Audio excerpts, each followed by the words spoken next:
আছি। ভোট দেবেন না দেবেন আপনাদের ব্যাপার। এটাও বলে যাচ্ছি, ঘটনাচক্রে যদি উলুবেড়িয়া পূর্ব কেন্দ্রের কোন একজন তৃণমূলের বন্ধুর নাম আসেনি, তাকেও আপনারা বার্তা দিবেন যে ভাইচার এসে বলে গেছে তোর হোক ভাইচার লড়াই করবে।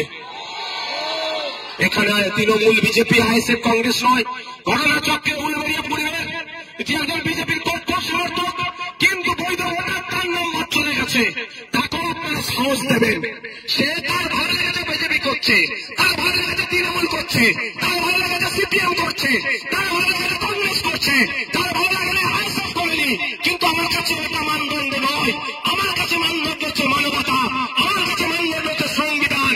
সংবিধান আর্টিকেল 326 বলছে প্রতিটা ভারতীয় নাগরিকের 18 বছরে উঠতে হলে তার ভোটদানের স্বাধীনতা থাকবে।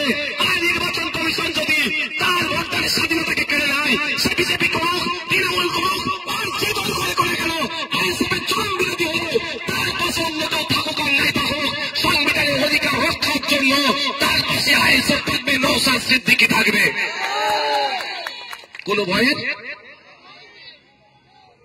আপনারা কাজকাম করেন কিসের? কি কাজ করো ভাই? জরির কাজ করো তো? এবার আপনাকে বলেন, আমি কেন বারবার বলেছি আতঙ্কিত হবেন না। জরির কাজ করছে, তলায় মাঝে মাঝে হাত দিতে হইতো নাকি? উপরে একটা নিচে কাট দেয় তো? ঠিকঠাক বলছি তো নাকি? আচ্ছা, কাজ করছেন, এদিকে মাথায় এসআইআর হবে, এসআইআর হবে, এসআইআর, হাতে তো ছুটি উঠে যাবে ভাই। কি গো, কাপড় কাটছো, কাটিং মাস্টার এসআইআর হবে, ও তো প্যান্টের জায়গায় শার্ট কেটে ফেলবে। বাচ্চাদের ফ্রক কাটার জায়গায় তো মেয়েদের জায়গায় ছেলেদের জামা গেঞ্জি কেটে ফেলবে। যদি মাথায় টেনশন নিয়ে কাজ করো, আমি আপনাদের বলবো, যে কাজ করেন আপনারা, দর্জির হোক, জরির হোক, যাই হোক, আপনারা আপনাদের বিন্দাস কাজ করুন। আমাদের ভিডিও দেওয়া আছে ফেসবুকে, আমার পেজও আছে, আপনারা ফর্ম ফিল আপ করুন। নাহলে আমাদের নেতৃত্বদের সহযোগিতা নিন, এরা ফর্ম ফিল আপ করবে, বা ওখানে দেবেন তৃণমূল, সিপিএম, কংগ্রেস অনেকে বুথ করেছে। আপনারা আমাদের কাছে আসতে বলেন বা ওদের কাছে যেতে বলেন, এখানে আমি কোনো ভেদাভেদ রাখতে চাই না। আমার চাই বৈধ ভোটারের নামটা থাকুক। সেখানে আপনি জেরক্স ফর্ম নিয়ে গিয়ে ফিল আপ করে নিয়ে এসে ঘরেও ফিল আপ করতে পারেন, গিয়ে ঠান্ডা মাথায় ফিল আপ করবেন, ফিল আপ করে জমা দিয়ে রিসিপ্টটা নিয়ে নিন।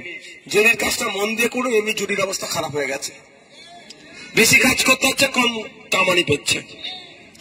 আজকে দাঁড়িয়ে থেকে আলোচনা করার দরকার ছিল যে জরির একটা সময় এত ডিমান্ড ছিল, এখন কমে গেল কেন? ডিমান্ড এখন কমেনি, মজুরি কমিয়ে দেওয়া হয়েছে।